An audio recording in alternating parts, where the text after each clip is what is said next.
I'm Chad, and you're watching Squarebody Stuff.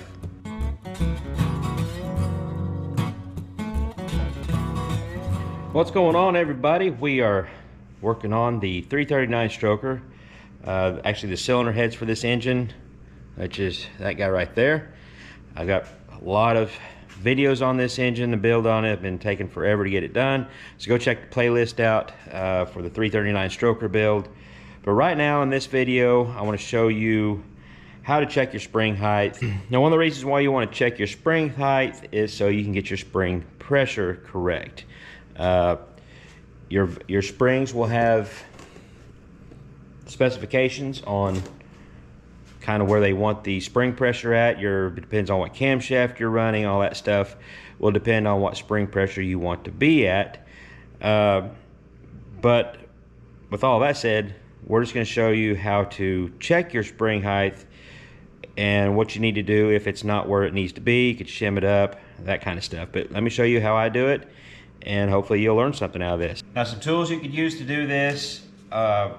If you have a set of these snap gauges, you could set those, or you could check your spring height with those. I'll show you that real quick. And the best way is to invest a little bit of extra money and get some of these micrometers, the spring height micrometers. This one is for beehive springs, this one's for regular standard springs.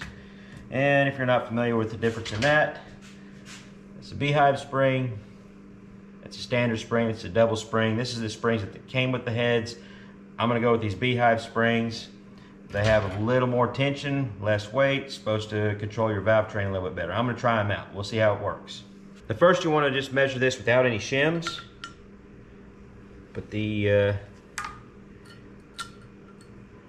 micrometer on there. Put your valve locks or keepers in. I can move that valve up a little bit.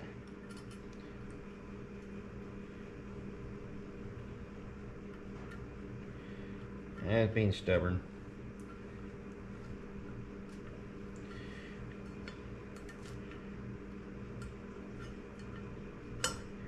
Come on.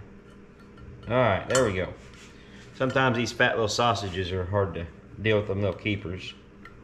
Then you'll just spin your micrometer down.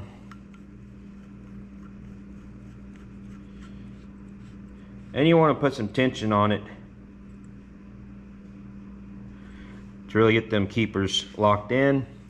Then you take your measurement. It's about like reading any other micrometer.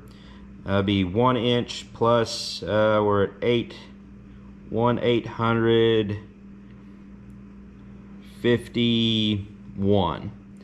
And for spring height, I usually just kind of round up or down to the nearest 5. It doesn't have to be super accurate. At least for me, if you want to get really super accurate, that's fine.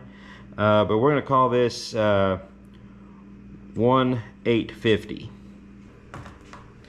And you'll go ahead and jot that number down. You can go through and measure all of them, write it all down on a notepad, that way you know where you're at to start with. And these springs are supposed to be set up at 1/800. So that means we need 50 thousandths worth of shims. But for these springs, I'm going to need locators because the spring pockets are bigger than what the spring is. So I've got these locators, and they are the thickness I need. They're right on the money, so I don't have to add any extra shims. But if you still needed more shimming, you would have to add shims to this or underneath it, or shims inside of it, whichever way you want to do. These are the shims for the dual springs that came on these heads. They come in different thicknesses, different sizes. You'll need to get whatever fits your application. Now, once you get all that figured out, figure your height and everything out, then you can move on to checking your spring pressure. But that's going to be in another video. All right, let me go ahead and show you real quick how we can measure that with these snap gauges. It's a little more cumbersome, but you know, you may already have some of these. I still suggest going ahead and investing in some of these spring height micrometers. They're not that expensive. I will look it up and put it down below how much I got these for through Summit. They're the cheap ones, and they do make more expensive ones. You get what you can afford, but these seem to be working all right for me. For checking with this guy, telescopic gauge, snap gauge, whatever you want to call it.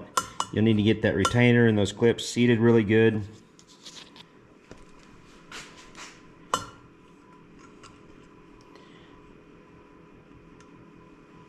Then just get it in there like that. Get it nice and parallel or perpendicular, whatever geometric term you want to use. Set it. Let those fly out everywhere.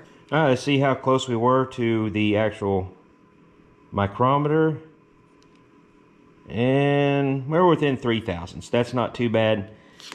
Like I said, I usually try to round up or down to the nearest 5 thousandths. That way you're not trying to split hairs. Most of your shims are in increments of 5 thousandths, so that makes it a little easier when you're doing the math.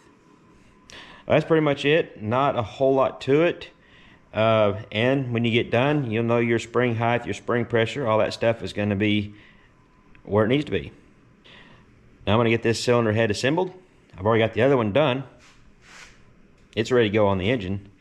Get these bad boys done, put on the engine, and I'll show you some of the port work and stuff in that video when I get ready to put them on the engine. I just want to keep this one short and sweet and to the point on checking your spring height. Well, thanks for tuning in. Thanks for watching this. Hope you learned something. I appreciate everybody watching, subscribing, all that good stuff. At this point, we're really closing in close, less than 100 to 20,000. So I appreciate it, guys. Yeah, that's all I got. So until next time, y'all keep your square bodies rolling, and we'll catch you later.